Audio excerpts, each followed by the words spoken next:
سلام دوستان، اومدیم با آموزش چنج کردن اکانت های کرکی. دوستان داخل کامنت ها گفته بودین که برامون چیت بذارین.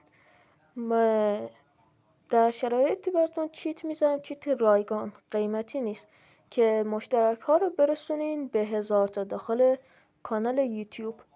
خب حالا اینجا میریم برای آموزش. دوستان با فارسی مینویسین اکتیویژن پورتال، با فارسی بنویسین میاره. زمانی که نوشته اکتیویژن پورتال رفتین سایت اول رو انتخاب میکنین. دوستان حتما با فیلتر اشکن وارد شوید، چون بدون فیلتر اشکن نمیاد.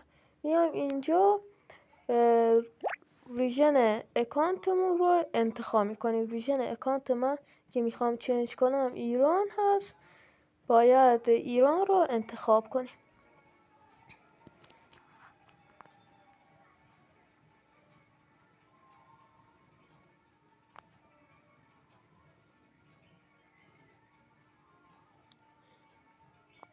اینجا که ایران رو انتخاب کردیم تیک رو فعال میکنیم، میزنیم روی این دکمه سیاه دو سه بار بزنید، چون بعضی موقع باگ میخوره. بعد میزنیم روی این دکمه قرمز.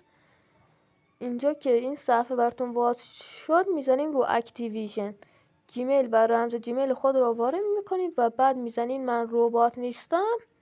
و بعد دوستان اگر این رو وارد کردیم و هم اکتیویژن تیک خور یا هم پلیستیشن تیک خور، این چنج نمیشه. فقط باید در صورت چنج میشه که اکتیویژن تیک بخوره.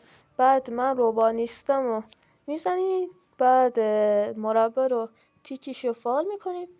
بعد در اون صفحه یک جیمیل خام استفاده میکنیم برای تغییر دادن جیمیلش و رمز